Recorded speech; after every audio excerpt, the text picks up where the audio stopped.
लंबे अंतराल के बाद बालाघाट के एक दिवसीय प्रवास पर जिले के प्रभारी मंत्री हरदीप सिंह डंग ने 18 दिसंबर को सबसे पहले जिला चिकित्सालय का निरीक्षण किया, जहां उन्होंने pathology lab, doctor, OPD, medical ward, शिशु वार्ड, आईसीयू वार्ड और ऑक्सीजन प्लांट का निरीक्षण किया। यहां उन्होंने पैथोलॉजी लैब में ब्लड की जांच भी करवाई। इस दौरान आयुष मंत्री रामकिशोर कावरे, आयोग अध्यक्ष गौरीशंकर बिसेन, कलेक्टर डॉक्टर गिरीश कुमार मिश्रा, जिला panchayat CEO Vivek Kumar, CHMO doctor Manoj Pandey, civil surgeon doctor Sanjay Dabadgaon, RMO Arun Lanjewar उपस्थित थे। निरीक्षण के उपरांत जहां व्यवस्थाओं में कमी थी, वहां व्यवस्थाओं को दुरुस्त करने के निर्देश स्वास्थ्य अधिकारियों को दिए गए। प्रभारी मंत्री का अस्पताल में निरीक्षण का पूरा फोकस कोरोना की संभावित तीसरी लहर से निपटने, अस्पताल की तैयारियों को लेकर था। निरीक्षण के बाद अस्पताल से बाहर आए प्रभारी मंत्री हरदीप सिंह डंग ने पत्रकारों से चर्चा करते हुए अस्पताल की व्यवस्था पर संतोष जाहिर करते हुए कहा कि भगवान न करे कि कोरोना की तीसरी लहर आए, लेकिन यदि तीसरी लहर आती है तो हम उससे निपटने के लिए पूरी तरह से तैयार हैं। अस्पताल के 271 बेड पर ऑक्सीजन सप्लाई की जा रही है। अस्पताल में 1000 और 550 क्षमता के ऑक्सीजन प्लांट प्रारंभ है। 35 आईसीयू बेड तैयार हैं और जो कमी है उसे पूरा कर लिया जाएगा। बालाघाट के अस्पताल की सुविधा मध्य प्रदेश के लिए एक उदाहरण है, जहां आम मरीजों के स्वास्थ्य से लेकर कोरोना से निपटने की संपूर्ण तैयारी शासन, प्रशासन और स्वास्थ्य विभाग द्वारा पूरी की जा चुकी है। जिला हॉस्पिटल का निरीक्षण करा, काफ़ी संतुष्टि जो हमारा जो भी देखा है तो काफ़ी संतुष्टि हुई है कि हमारे शासन प्रशासन मिलकर जो काम कर रहा है और माननीय शिवराज सिंह जी चौहान जी इस प्रकार से स्वास्थ्य विभाग को लेकर चिंतित रहते हैं। और कोविड महामारी में अपन ने देखा है कि जो पिछले दिनों में हमारे जो नुकसान हुआ था, आने वाली जो तीसरी लहर भगवान ना करे कि कभी आए, पर आती है तो हमारी तैयारी पूरी है। उसके लिए करीब 278 बेड पर हमारी पूरी लाइनें बिछ के तैयार हैं। 2 ऑक्सीजन प्लांट जो पूरी तरह तैयार हैं, जो 1000 लीटर का है, एक करीब 550 लीटर का एक वो भी है, और करीब आईसीयू बेड 35 आईसीयू बेड यहाँ पर हमारे लिए तैयार हैं। और कुल मिलाकर जो यहाँ पर तैयारी देखी, काफ़ी संतुष्टि। और यहाँ पर हॉस्पिटल बालाघाट हॉस्पिटल एक उदाहरण मध्य प्रदेश में हो सकता है। यहाँ पर इतना बेहतरीन व्यवस्था है यहाँ पर जो देखने को मिली। एक सवाल के जवाब में उन्होंने कहा कि अस्पताल में उन्होंने मरीजों से बात की है, कहीं भी स्वास्थ्य सुविधा या डॉक्टर के नहीं देखने की कोई शिकायत नहीं मिली है। यदि किसी मरीज को कोई दिक्कत है तो उसे देख लिया जाएगा। डॉक्टरों की कमी के सवाल पर प्रभारी मंत्री डंग ने कहा कि 450 नए डॉक्टरों की भर्ती शासन द्वारा की गई है, जिसमें कुछ जिले में भी आए हैं, और यदि कोई चिकित्सक को लेकर कमी है तो उसे दूर कर लिया जाएगा। नहीं आया तो फिर 3 बजे से भर्ती है। नहीं, मैंने अभी जो जानकारी ली है सभी मैंने व्यक्तियों से पूछा है, महिलाओं से पूछा है कि बराबर डॉक्टर अगर कोई ऐसी व्यक्तिगत कोई बात हो तो मैं उसको दिखवा लेते हैं। जहाँ तक कि महिलाओं से मैंने पूछा है, बच्चों से पूछा तो लगातार उन्होंने यहाँ इस हॉस्पिटल के डॉक्टर की तारीफ करी है। और अगर कोई कमी व्यक्तिगत कहीं है तो उसको हम दिखवा लेंगे। सर, जैसे कि एक फायर सेफ्टी वाला भी एक मामला था, बीच में मंत्री जी ने भी निरीक्षण किए थे, लेकिन अभी हॉस्पिटल में आपको क्या देखने मिला यहाँ पे? फायर सेफ्टी यहाँ पर जो अभी जो निर्देश दिए थे हमारे पूर्व मंत्री जी ने, तो अभी मेरा मानना है कि कुछ अगर थोड़ी बहुत कमी है तो उसको तो तत्काल पूरी करी जाएगी, वरना अभी मैं संतुष्ट हो गया। यहाँ पर तैयारियाँ हमारी पूर्ण। पंचायत चुनाव को लेकर सरकार और चुनाव आयोग को संविधान के अनुसार चुनाव कराए जाने की सुप्रीम कोर्ट की फटकार के बाद पंचायत चुनाव के भविष्य को लेकर लंबे अंतराल के बाद बालाघाट पहुंचे प्रभारी मंत्री हरदीप सिंह डंग ने किए गए सवाल पर प्रभारी मंत्री कोई संतोषजनक जवाब नहीं दे सके। उन्होंने इसका फैसला चुनाव आयोग पर छोड़ दिया है। प्रभारी मंत्री ने सवाल के जवाब में कहा कि जिस तरह से कोर्ट का फैसला आया है उसके बाद से लगातार चुनाव आयोग मीटिंग कर रहा है और इसमें फैसला हो जाएगा। कोर्ट के निर्देश के बाद सरकार के नए सिरे से चुनाव कराए जाने को लेकर किए गए सवाल को प्रभारी मंत्री अनसुना कर चलते बने। या तो अब आगे किस तरह का अभी कोर्ट में जो फैसले आ रहे हैं और लगातार अभी चुनाव आयोग की एक अभी मीटिंग होने वाली है, उसमें सब क्लियर हो जाएगा। सरकार फिर से आरक्षण कराएगी? अभी चुनाव आयोग अभी अपनी मीटिंग लेकर घोषणा कर सकता है जो भी होगी। चलिए, धन्यवाद। बड़े बकायेदारों से कर वसूलने में नगर पालिका को ठंड में पसीने छूट रहे हैं। चूंकि नगरीय क्षेत्र में प्रतिष्ठित लोगों पर नगर पालिका की संपत्ति कर, जलकर और दुकान किराया का करोड़ों रुपये बकाया है, जबकि बड़े बकायादारों की वसूली को लेकर प्रशासक और कलेक्टर डॉक्टर मिश्रा द्वारा नगरपालिका सीएमओ और राजस्व अमले को सख्त निर्देश दिए जा चुके हैं, लेकिन उन निर्देशों का पालन नगरपालिका कितना कर रही है, इसका अंदाजा इसी बात से लगाया जा सकता है कि नगरपालिका में करों की वसूली बकाया राशि की 20% भी नहीं हो सकी है। विगत 9 दिसंबर को नगरपालिका से मिले आंकड़े में वसूली का 13% था। हालांकि नगरपालिका को उम्मीद थी कि 11 दिसंबर को नेशनल लोक अदालत में बड़ी बकायेदार मिली रियायत के बाद करों की राशि जमा करने पहुंचेंगे, लेकिन नगरपालिका को उम्मीद के अनुसार करों की वसूली नहीं मिल सकी जो उसे मिलना चाहिए था। स्वशासी संस्था नगरपालिका का पूरा कार्यभार शासन से मिलने वाली राशि और नगरीय क्षेत्र के रहवासियों से मिलने वाले करों से चलता था। यदि करों की वसूली अच्छी होगी तो निश्चित ही नगरीय क्षेत्र में होने वाले विकास कार्यों के संपादन में कोई परेशानी नहीं होगी, लेकिन यदि करों का भुगतान ही नगरपालिका को नहीं मिलेगा तो यह सुनिश्चित है कि नगरपालिका की आर्थिक हालत खराब होगी और इसका असर नगरपालिका द्वारा दी जाने वाली सुविधा और विकास कार्यों पर पड़ेगा। कुछ ऐसा ही हाल इन दिनों नगरपालिका बालाघाट का है, जहां करों की वसूली नहीं होने से आर्थिक नगरपालिका तंगी से गुजर रही है, बल्कि विकास कार्यों पर भी ग्रहण सा लग गया है। कहते हैं जब तक पानी सर से ऊपर नहीं जाता, डूबता स्वयं को बचाने का प्रयास नहीं करता। कुछ ऐसी ही हालत नगरपालिका की है।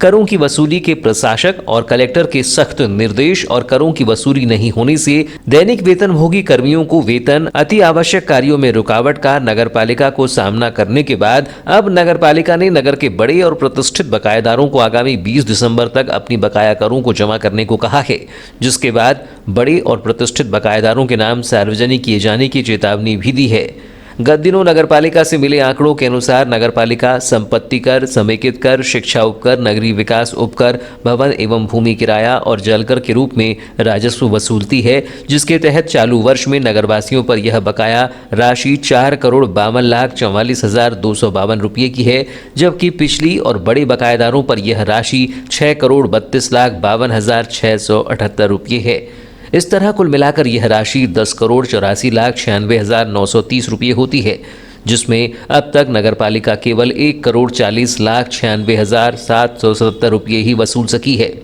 जबकि लगभग 9.5 करोड़ की राशि अब भी बकाया है।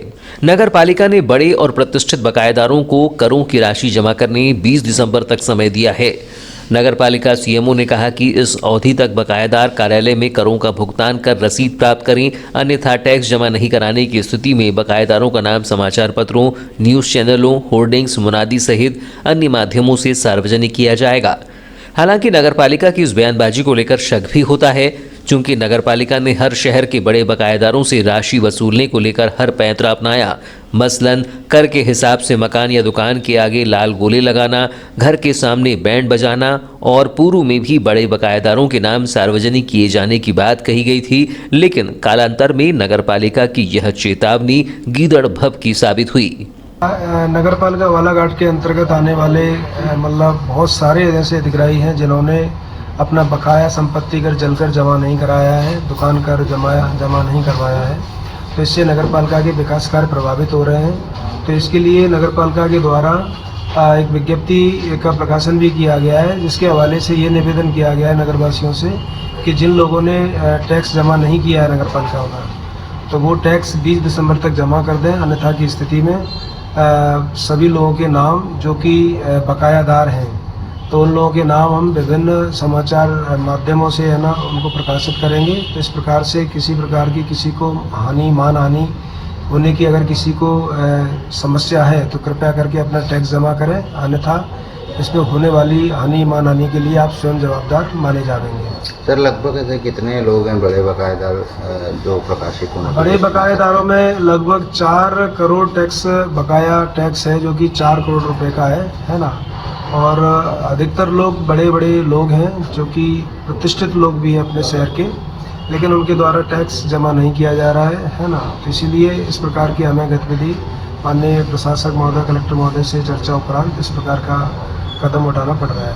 मतलब ये समझ लें कि 20 दिसंबर तक उनको एक आखिरी मौका दिया 20 दिसंबर तक आखिरी मौका दिया जा रहा है, टैक्स जमा करें, अन्यथा का उनका नाम पेपर, न्यूज़ चैनल एवं विभिन्न प्रकार के माध्यमों से हम शहर में प्रकाशित करेंगे। कई धार्मिक चैनलों में प्रवचनों के माध्यम से पारिवारिक एकता, सामंजस्य, प्रेम भाव, देश एवं धर्म के कल्याण और जीवन जीने की कला सिखाने वाले जैन संत, अहिंसा के प्रेरक और गुरुदेव श्री प्रवीण ऋषि जी महाराज साहब का बालाघाट में संभवतः 23 दिसंबर को पहली बार आगमन हो रहा है। इंदौर में चतुर्मास पूर्ण कर वर्ष 2022 का अगला चातुर्मास जोधपुर में होने जा रहा है। भक्तों के निवेदन पर गुरुदेव नागपुर होते हुए पैदल यात्रा कर बालाघाट पहुंच रहे हैं। खास बात यह है कि जिले वासियों को संत प्रवीण महाराज के 9 पवित्र प्रवचनों की श्रृंखला को सुनने और उन्हें आत्मसात करने का मौका मिल रहा है। शनिवार को आयोजित पत्रकार वार्ता में महावीर इंटरनेशनल के राष्ट्रीय उपाध्यक्ष सोहन वैद्य ने बताया कि गुरुदेव संत प्रवीण के आगमन को लेकर व्यापक तैयारियों को लेकर शहर का सकल जैन समाज द्वारा व्यापक तैयारियां की जा रही है। समाज की ओर से आयोजन समिति का गठन किया गया है, जो महाराज के बालाघाट महाराष्ट्र सीमा से लेकर उनके बालाघाट पहुंचने, उनके प्रवचनों के कार्यक्रमों की रूपरेखा तैयार करने, अभय सेठिया को समिति का संयोजक, सोहन वैद्य को अध्यक्ष, अजय जैन को सचिव, कैलाश चौरड़िया, सुरेश चौरड़िया, देवीचंद बोहरा, श्रेयांश वैद्य उर्फ शेखू, अजय लूनिया, वीरेंद्र जैन अहम भूमिका में मौजूद रहेंगे। संत प्रवीण महाराज के बालाघाट में मंगल प्रवेश के साथ उनके प्रवचन कार्यक्रमों को सफल बनाने के मकसद से शनिवार देर शाम पार्श्वनाथ भवन में सकल जैन समाज की अहम बैठक आयोजित की गई, जिसमें शाकाहार, अहिंसा जैसे अलग अलग समाजों के प्रतिनिधियों ने हिस्सा लिया।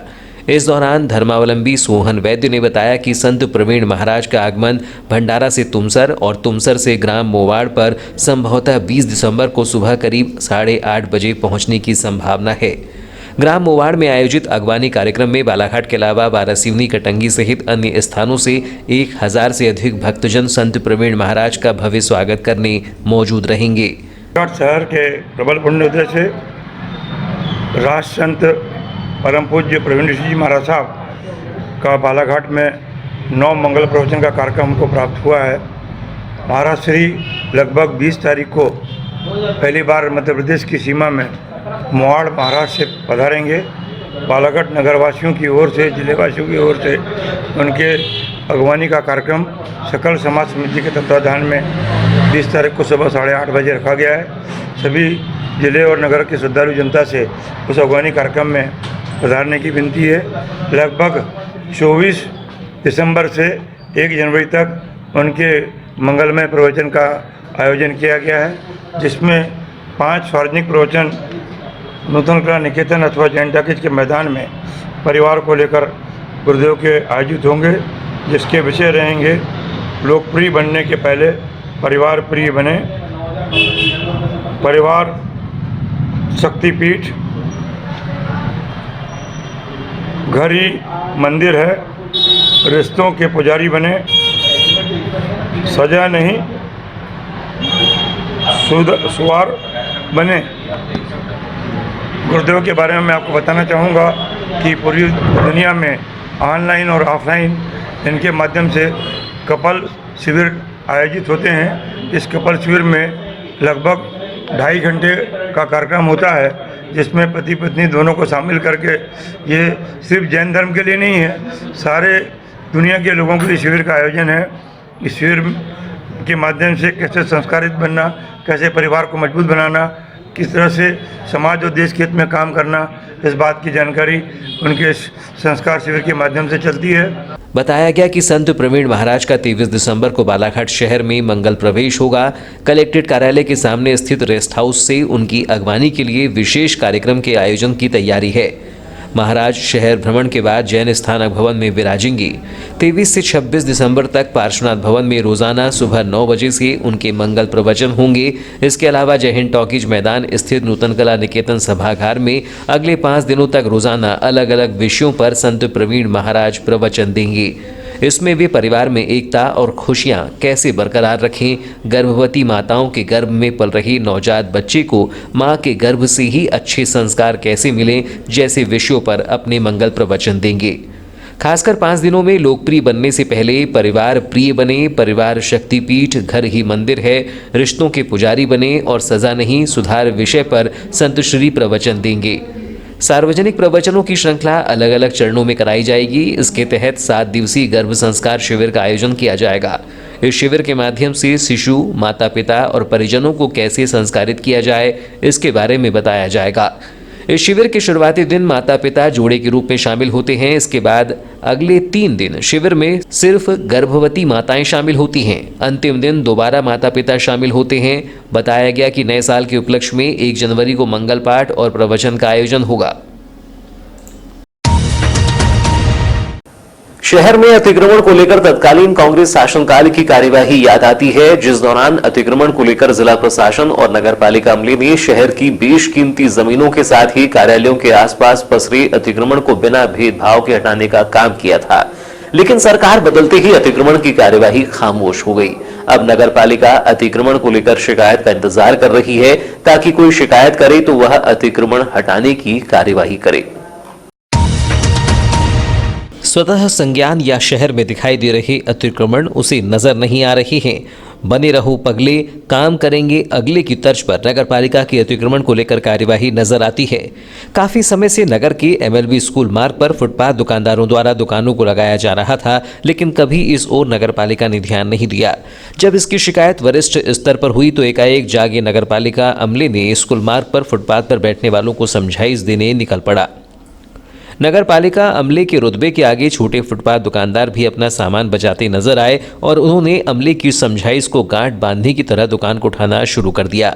जबकि शहर में हर मार्ग और कार्यालय के आसपास अतिक्रमण का मकड़ जाल न केवल शहर की सौंदर्यता को खराब कर रहा है, बल्कि आवागमन मार्ग को भी बाधित कर रहा है, जिसे हटाने को लेकर नगर पालिका अब शिकायत का इंतजार कर रही है। विगत लंबे समय से MLB स्कूल और कन्या महाविद्यालय मार्ग पर लड़कियों की उपयोगी सामग्री को लेकर छोटे फुटपाथ दुकानदार दिन भर दुकान लगाकर अपनी रोजी रोटी के लिए कुछ कमा लेते थे। हालांकि शाम को यह अस्थायी दुकानें हटा ली जाती थी, जिसकी शिकायत के बाद नगर पालिका अमले ने आज फुटपाथ दुकानदारों को यहां दुकान नहीं लगाने की समझाइश दी है। नगर पालिका का कहना है कि परिवहन बाधित हो रहा था, जबकि शहर के अंदर और प्रमुख मार्गों पर अतिक्रमण उसे नजर नहीं आ रहा है। मामले में नगरपालिका CMO सतीश मटसेनिया ने कहा कि MLB स्कूल मार्ग पर स्थित पानी टंकी के पास कुछ बेरोजगार लोग फुटपाथ पर दुकान लगा रहे थे, जिससे अनावश्यक रूप से परिवहन बाधित हो रहा था, जिसे देखते हुए फुटपाथ दुकानदारों को वहां दुकान न लगाने की समझाइश नगरपालिका अमले द्वारा दी गई है। जहां भी अतिक्रमण की शिकायत मिलेगी वहां अतिक्रमण हटाने की कार्यवाही की जाएगी। वहाँ पे जो मतलब बेरोजगार लोग हैं, कुछ लोगों ने वहाँ पे अतिक्रमण कर रखा है, तो उनको समझाइश हमारे RI साहब उनकी टीम ने दी है। अगर वो फिर भी वहाँ से नहीं हटते हैं और अनावश्यक रूप से उनकी वजह से अब जो परिवहन है वो बाधित होता है, तो बिल्कुल उनको हटाने के लिए हम समझाइश दे चुके हैं, उनको हटा रहे हैं। और सर ऐसे और कोई जगह चिन्हित की गई है अतिक्रमण की जहाँ पर आगामी समय में कार्रवाई होगी? जहाँ से भी कंप्लेंट आती है ना, तो वहाँ पे हम लोग अतिक्रमण की कार्रवाई करते हैं।